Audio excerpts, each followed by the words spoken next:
معروف anchor person اور تجزیہ کار جاوید چودھری نے کہا ہے کہ حالیہ پاک بھارت جنگ میں پاکستان کے ہاتھوں بھارت کی عبرتناک شکست نے اڈیالہ جیل میں قید عمران خان کا فوج مخالف بیانیہ بھی واڑ کر رکھ دیا ہے۔ ان کا کہنا ہے کہ قدرت نے عمران خان کو 22 اپریل کے بعد قوم کے ساتھ کھڑا ہونے کا آخری موقع دیا تھا۔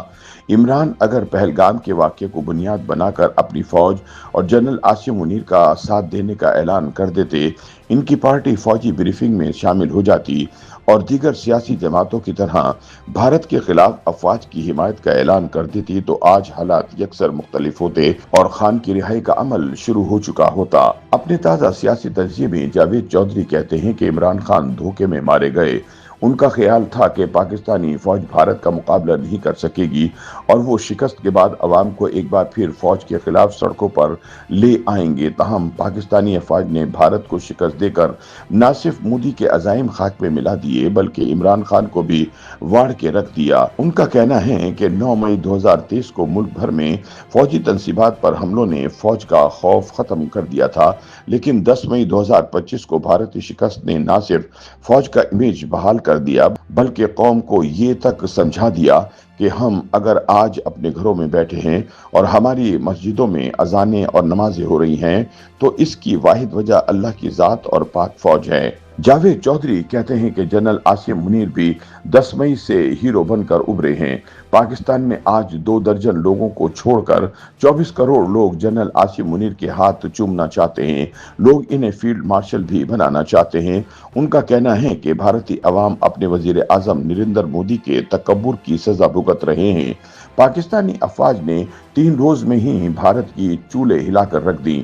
انڈین ایئر فورس پوری دنیا میں بے عزت ہو کر رہ گئی۔ اس کے 3 بڑے عسکری دوست تھے، فرانس، اسرائیل اور روس۔ فرانس نے انڈیا کو رافیل طیارے دیے تھے، لیکن پاکستان نے چائنیز ساختہ JF-10C طیاروں کے ذریعے رافیل گرا کر بھارت کے ساتھ فرانس کے منہ پر بھی کالک مل دی۔ روس نے انڈیا کو S-400 ایئر ڈیفنس سسٹم دیا، لیکن پاکستان نے دنیا کا مضبوط ترین ایئر ڈیفنس سسٹم تباہ کر کے روس کو بھی بے عزت کر دیا۔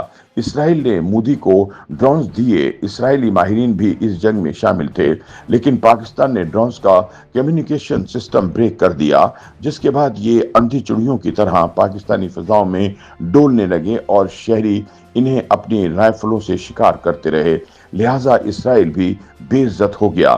جاوید چودھری کہتے ہیں کہ پاک بھارت جنگ میں انڈیا کی شکست سے پوری دنیا میں پاکستان کا ڈنکا بج گیا ہے۔ وہ برادر اسلامی ملک جو ہمیں بھکاری سمجھتے تھے وہ باہیں کھول کر ہماری طرف چل پڑے ہیں۔ امریکہ ہمیں اہمیت نہیں دے رہا تھا، لیکن صدر ٹرمپ 10 مئی کے بعد سے اپنی ہر تقریر میں پاکستان اور کشمیر کا حوالہ دینے لگے ہیں۔ فرانس سوچ رہا ہے کاش ہم نے رافیل پاکستان کو دیے ہوتے۔ چین ہمیں اپنا بڑا محسن قرار دے رہا ہے۔ پاکستان نے چین کو وار انڈسٹری کا چیمپئن بنا دیا ہے اور دنیا نے پہلی بار چین کے ہتھیاروں کو سیریس لینا شروع کر دیا ہے۔ پاکستان کی وجہ سے J-10 اور JF-17 کے شیئرز میں اضافہ ہو گیا۔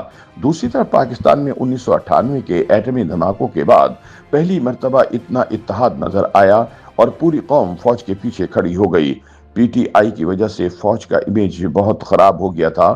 9 مئی 2023 کے واقعات نے فوج کا خوف تک ختم کر دیا تھا، بلکہ 10 مئی نے فوج کا امیج بحال کر دیا اور آرمی چیف عاصم منیر کو قوم کا ہیرو بنا دیا۔ دوسری جانب حزب سابق عمران خان نے مشکل وقت میں پاکستان کا ساتھ دینے کی بجائے بھارت نواز بیانیہ اپنا کر اپنی سیاست واڑ کر رکھ دی ہے۔ YouTube پر گوگلی نیوز دیکھنے کے لیے youtube.com کی سرچ بار میں گوگلی نیوز TV ٹائپ کریں۔ گوگلی نیوز کے پیج پر سرخ رنگ کے سبسکرپشن والے بٹن پر کلک کرنا نہ بھولیے۔ YouTube پیج پر اپلوڈ ہونے والی ویڈیوز سے باخبر رہنے کے لیے بیل آئیکن پر کلک کیجیے۔ آپ کو ہر نئی ویڈیو کے بارے میں نوٹیفیکیشن موصول ہو جائے گا۔